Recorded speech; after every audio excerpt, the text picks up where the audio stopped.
आता है वो 17-18% उसकी कमाई से जो बहुत ही दिलचस्प सवाल ये है कि हमने ये पेशकश की है वज़ीर आज़म साहब को कि जनाब वज़ीर आज़म साहब आप ये ड्रामे छोड़ दें कि मैं कपड़े भेजूँ। आप कपड़े न भेजें।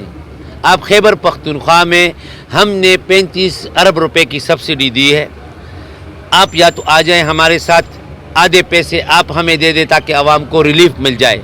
हमारे इन पैसों के अंदर 35 अरब में आप आधे पैसे खैबर पख्तूनख्वा को दे दें तो आवाम को पता चल जाएगा कि आप हकीकी मानों में आवाम के हमदर्द हैं, क्योंकि हम एक ट्रांसपेरेंट यानी शफाफ तरीके से हम पूरे सूबे के अंदर एक निज़ाम हमने अभी जो बनाया है जिसके अंदर सबको पता चलता है। उसके अंदर रेवेन्यू डिपार्टमेंट है, इसके अंदर हमने स्पेशल ब्रांच को खुसूसी तौर पर डाला हुआ है, और इसके अलावा फूड डिपार्टमेंट के लोग नुमाइंदे हैं और हमारे जो पार्टी के नुमाइंदे हैं। ये सारे लोग जो हैं ये एक मॉनिटरिंग के तौर पर इसमें काम करेंगे, और जहाँ पर भी कोई काम गलत होगा उसकी निशानदेही करेंगे। तो वज़ीर आज़म साहब से हमारी एक तो ये दूसरी बात ये कि वज़ीर आज़म साहब से हमारी दूसरी एक दरख्वास्त है कि बराए मेहरबानी वज़ीर आज़म साहब आप ड्रामाबाजी न करें।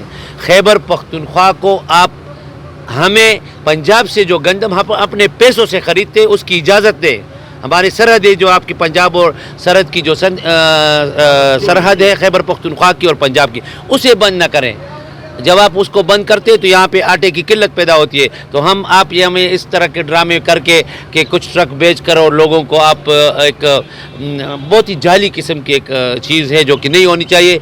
लिहाजा मैं खैबर पख्तूनख्वा की आवाम से भी कहता हूँ कि आप इस किस्म के हरकतों जो लोग करते हैं, मौजूदा हुकूमत जो मरकज़ी इम्पोर्टेड हुकूमत करती है, ये आवाम के साथ एक और ड्रामा खेलना चाहती है। जबकि पाकिस्तान तहरीक इंसाफ और इमरान खान के विजन के मुताबिक खैबर पख्तूनख्वा की हुकूमत वो ड्रामे नहीं करती, वो हकीकत पर मबनी प्रोग्राम जो है वो आवाम को देती है। कि जो आटा आप फराहम कर रहे हैं, हुकूमत मर्दान की आबादी 30 लाख